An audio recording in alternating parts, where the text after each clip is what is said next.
Have you ever paused to wonder whether someone crossed your path for a deeper reason? Not just in romantic love, but in friendship, mentorship, business, or even those chance meetings that feel anything but random. It's as if they arrive precisely when you need them most. Like fate or the universe had a hand in their timing. But how can you tell whether someone is truly meant to walk beside you for a season or if they're simply passing through as a lesson?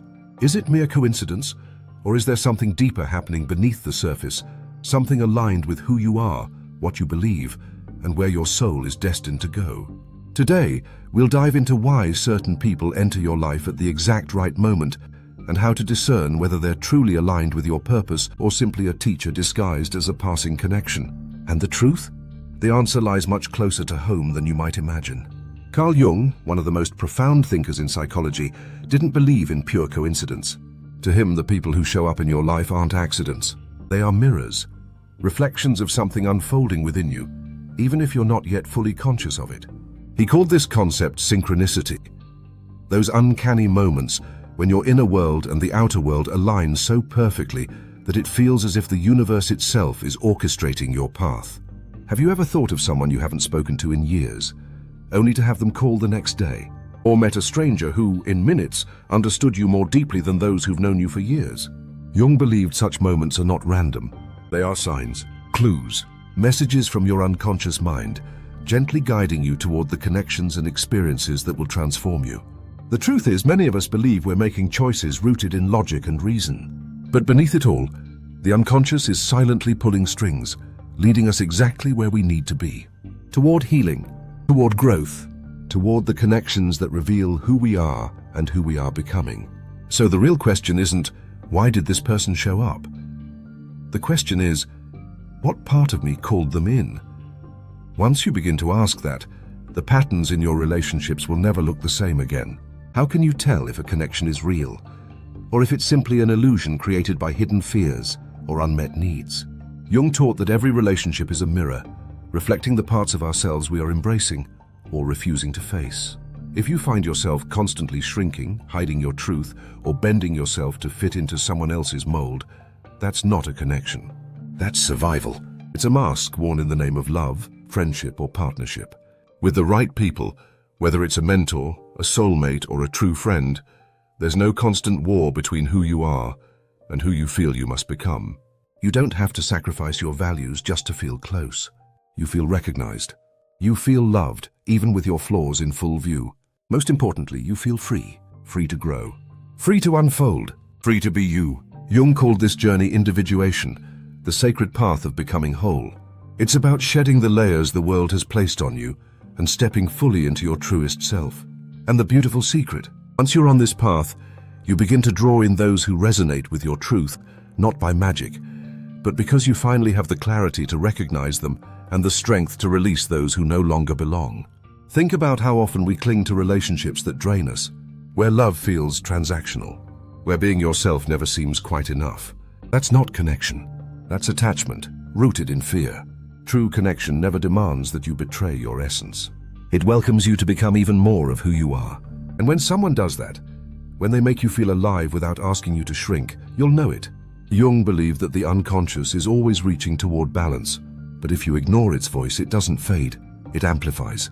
At first, it's a whisper, a subtle unease. You feel a tension around certain people. You dismiss it, but over time, that discomfort spreads into every area of your life. You leave conversations feeling depleted. You wake up exhausted no matter how much you rest. Your body feels heavy. Your thoughts lose clarity. Anxiety creeps in. Motivation vanishes. And sometimes, it even manifests in your body. Tightness in the chest, persistent headaches, stomach knots that have no physical explanation. These are not random symptoms. They are your body's way of waving a red flag. They are signals that you're out of alignment. You're giving too much, receiving too little, and slowly losing yourself in the process. Unless you stop and listen, truly listen, those signs will only grow louder. Because the deepest, most soul-nourishing relationships will never leave you feeling hollow. With the right people, there is peace, ease. You breathe a little deeper, sleep a little sounder, move through life a little lighter. That's alignment, and your nervous system never lies. Nor does the ache in your heart that softly wonders, am I meant to stay here? We live in a world that tells us solitude is failure. That if you're not surrounded by people, something must be wrong with you. But what if that's the greatest lie we've ever been told? Jung taught that solitude isn't exile. It's sacred. It's the sanctuary where you stop chasing, stop pretending, and start hearing the one voice that matters most. Your own.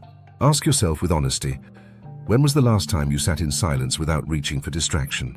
Can you enjoy your own company? Or does the quiet terrify you? Are you searching for someone to love you? Or someone to save you from yourself?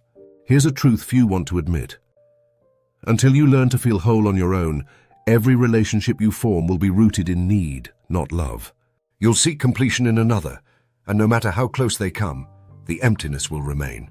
But when you embrace your own company, something extraordinary happens. You stop looking for someone to complete you, and begin becoming the version of yourself that no longer needs completing. You become the person who feels worthy of love without begging for it. And when love finds you, you're finally ready to receive it. That's when everything shifts. Not because you met someone new, but because you met yourself. So before you ask, when will the right one arrive, ask this instead.